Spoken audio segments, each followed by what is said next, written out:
Hello everyone, so today we're going to check out how to use Wan 2.1 with a control Lora using depth map. This is going to be a very fun thing to do. Back then with Animate Diff, I posted a series of videos using video-to-video, ControlNet, and IP adapter techniques. We used ControlNet to enable smooth motions for dance animations and then did style transfers using IP adapter. I used AI influencers as a topic to create those dance demo videos. Right now, as you can see, I've been testing with just the depth map and passed the depth map image through the control depth Lora. You can check out this Hugging Face page where I previously shared what they had using another control net called Tile to do video enhancements with the Tile Control Lora.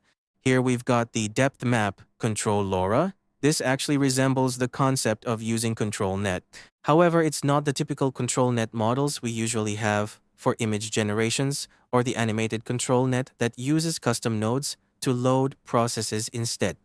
This is quite similar to Flux, where Flux tools use instruct pix to pick conditions and map the depth map image. Then it passes through that to instruct pix to pix.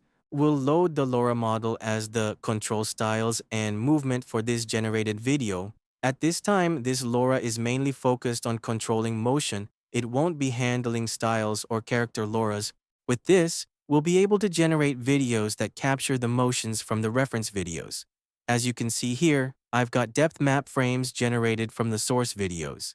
Then we have generated videos of this dancer with the same movements but in different styles. What we usually call this is style transfer.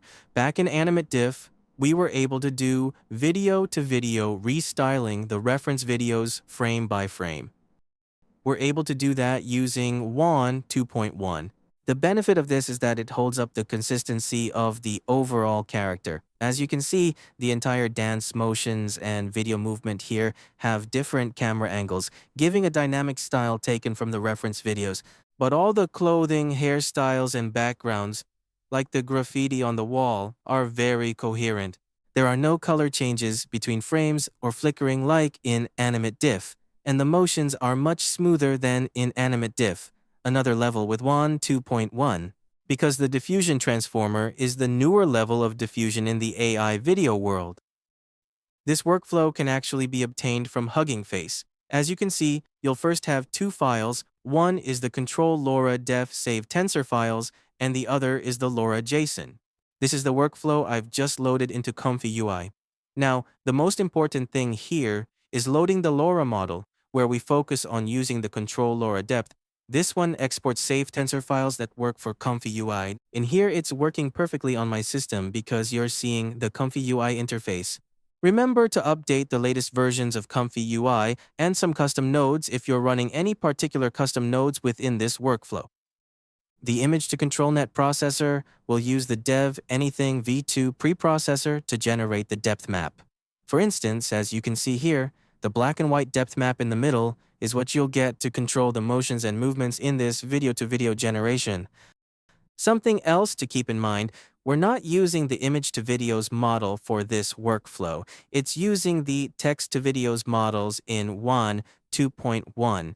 As you can see, I'm loading the 1.3 billion parameter size AI models, and this is running really fast on my system because it's just a small number of parameters, consuming under 6 gigabytes VRAM. The only thing to restyle the video's output, like what I have here, is using text prompts. What it has here, this instruct pix to pix conditioning gets the image frames from the dev anything v2 preprocessor. That means it will get the depth map output and use that for the pixel input here. This way, it will use the depth map to control the motions of the videos you are generating. It spends even less time for the AI to think and predict the motions because you've already guided the motions here. The only thing the AI does in this generation is use your text prompts and restyle the depth map motions to something like this at the output. The girl dancing here, as you can see, is totally different from the reference video I have, which is of a Korean dancer. Then here I've got another image as a reference, and the clothing outfits are totally different from the reference video. So this is the basic workflow to run video to video using depth map control Lora.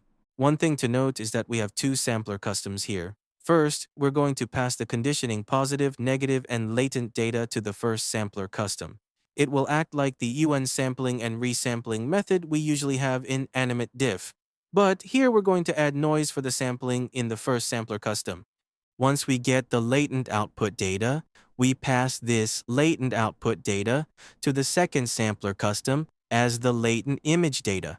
Here, we're still using the same model data type, the same positive negative values, and the same sampler. Since we're using the air ruler sampler, it synchronizes both sampler customs to use the same method. One thing to be aware of is the sigmas here, where we're passing the high sigmas from the split sigma notes at the top. We're splitting the steps into 10 for each sigmas here. So the high sigmas get 10 steps, and the low sigmas get the remaining 10 steps. Each sampler custom is going to use its own steps here and do its own rendering. How do you measure by the steps 10 here? Because first of all, we have to go back one more step to this workflow, which is the basic scheduler. When you see here, you've got this step 20 by default in this workflow. Within that 25, it will get 10 steps each for the high and low sigmas. That's basically how that works. But you can use something like 30 steps here. And of course, you can do 15 steps for the sigma for each high and low segment to have their own 15 steps each. So that way, it's very similar to the unsampling and resampling concept in animate diff or the VF inversion method, having both samplings to process the styles for video generation. So that brings us to here, where we've got the generated videos. I've used text prompts passing from the 4 and 2, where we're going to receive an image and get that image to make text prompts. So it's going to get some detailed styles of what kind of color, clothing, outfit, and background styles from my reference image. Of course, this is just a basic test, and we have something more for this WAN 2.1 video-to-video workflow. Now, after that basic demo workflow, I've done another one that focuses on the sampler customs. All these settings are the same as the demo workflow because sticking with the defaults for the sampler is a good starting point. We can build something on top of that to make it even better. Starting from the model, I've added the model sampling SD3, which adds Shift 8 by default. This is just the default numbers for the model sampling SD3 nodes in ComfyUI. I've marked the control Lora URL download links here, just a little reminder for you guys. And then I've added, of course, the WAN video T-catch and skip layer guidance. As I mentioned in the previous videos about the video enhancer using WAN 2.1, I've added this tool at the beginning of the model's data and passed the models from this model loader group. I've separated those groups better for each node here. Of course, I've put the image to text for our styling in the text prompt, but one thing you have to notice is that this isn't going to exactly get your image. For example, you have the same character face or the same character clothing. It won't do that because this is the Florence 2 getting your image from vision to text. That means it's going to be something like what I've shown in other examples here. This is getting from an image of a raising girl photo. Therefore, we're getting another motion guide here, another stock video footage. The reference video actually looks like this, and then the depth map we're receiving from the preprocessors of Depth Anything V2 are going to look like this in black and white styles. As you guys have played around with the control net, you'll see this kind of image often. And we got this one to allow us to have a motion guide for our generated video. Basically, that's the motion guide for our video. The only job we're going to do is make a good text prompt, and the text prompt here isn't a problem because we have the Florence 2 for us to automatically create those text prompts here. Some said the Florence 2 have bad quality text prompts, but in this case, it doesn't matter. Just load up the image as a reference. For example, my reference here is actually, I can show you guys in the image preview, and here you can see it's a racing girl standing beside a red sports car, and it's using only these styles as a reference. You won't be able to get the exact same positions as what you have in the reference video footage by the first frames or such, because it won't be able to just happen like that even if you try. Well, you can do that if you spend more time using the first image frames from the videos and then generate the inpainting or do other styles making the same positions. All the combinations, the compositions of the image, the same with different colors of the outfit and the car behind. You can do that, but you just don't need to spend that time. Just have this styles image. Now, just like what we used to do in IP adapter to have the reference styles. That's the only thing your job is going to do in this workflow to generate videos like this. And basically, we're only required to input your image for the reference styles and input the videos for the reference footage for the motions and set your width and height. And that's basically it. And you will get these two videos results, which are going to be the actual videos generated result and the footage of the depth map control Lora for the motion guide. So basically, this isn't going to be difficult to operate for a lot of people if you're knowing about the ComfyUI setup already. Those are going to be fine just running this. By the way, using the Wan 2.1 text-to-videos 1.3 billion parameter size models, it's really fast. Well, at least for my setup here, I'm using the NVIDIA 4090, and it's not even 2 minutes to generate 3 seconds footage videos like this. So if you just generate like 1 or 2 seconds of video footage to have a test, I guess it won't just take you, well, for me, it won't take me like 1 minute and a half to generate those footage. And I guess if you guys have to measure by your own GPU settings how fast you can do with the 1.3 billion parameter model, it's good enough to handle most of the footage styling using this model type. But of course, if you're going to chase for the very good quality result, maybe you're going for the text to videos 14B parameter size and other alternative models in Wan 2.1 text to video, so that's going to be getting like the colorations, the details, everything in a 14B size model is getting way more detail than this. But then when I'm using the 1.3 like this, I still able to get a pretty good detail and able to run in a local PC very smoothly. No problem at all. And yeah, that's basically it for this workflow. You can just think about this group as just like an image to image generations workflow or image generations model that you're adding the control net in your workflow and in video because it's something moving around. There's some motions. It got a lot more image frames to handle. That's not only one image. And the connections of the workflow are a little bit different. That's the only thing of that connections differentiate with the image generation workflow using ControlNet. But yeah, that's basically it for how you operate using the depth control Lora in Wan 2.1. And if you think that using the 1.3, and sometimes you will get some blurry in your generated videos, I've created the more further steps workflow that I did this workflow. And basically, it is based on the basic version that I have and enhance more features and getting even the segmentations for our reference video. Just like basically in the animated V2V, we're able to do segment anything to do masking and bring that to the control net and bring that concept into this workflow as well. Also, the stage attention method that's able to create for the stage attention in here, where you're also able to select whichever models you're using as well.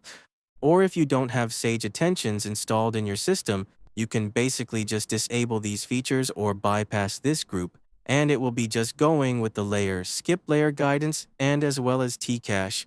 And we got the fun part, which is the control LoRa for depth map. And then the next sampling is the refinement, which I've mentioned in the previous video, when we're using the tile control LoRa that we talked about in previous video. Also work with together with the skip layer guidance to do enhancement. But for that reason, I've been using upscale by image at the beginning of this group where when I receive the first generated videos result from the depth map control LoRa group. And then this first result are going to get each image frames upscaled. By default, I set it to 1.5 scale and then make the image blur before pass into the instruct pix to pix conditioning for the tile control LoRa, and therefore we are getting the first result here and then the second result here after upscale. And as you can see, the result, all the details motions are pretty much the same, but then when we upscale the size, we're able to, getting a high resolution, also getting more details on the facial expressions. As you can see, both comparisons in here. And then the other one that I showing the side-by-side of the source video, the depth control LoRa, and also the first sampling result is on this video combined notes showing the generate process result here step by step. And basically, this is pretty much like what we do in the V2V restyle or style transfer workflow. And the Wan 2.1 did pretty well on this part and is pretty flexible and easy to use. And again, even I use more advanced features in this workflow, still putting the input data pretty friendly. All you have to do is load the image. If you're using load image by path or load image by upload, whichever one you prefer, and pass that to resize that image. And then for the reference videos, set your width and height and the length, again, put the video path here. Or if you use load videos by upload, whichever one you like as well. And yeah, that's basically it for this workflow. As you can see, the motions, everything are getting the same from the reference video. And also the generate result looks pretty much the same. But the only thing is that the colorations, the outfit, the character face, everything are going to be changed. Therefore, because of the consistency and the coherence that helps. By using Diffusion Transformer AI video models, we can be without worrying about flickering what we used to have in animate diff. And we're able to create a lot of, even better AI influencer videos, like this kind of lifestyle videos of AI influencers walking across the street. And also, we can do those dance TikTok, dance shorts video as more better looking for the generate result. And that's it for this video. I hope you guys get inspired, and I will see you guys in the next one. Have a nice day. See ya.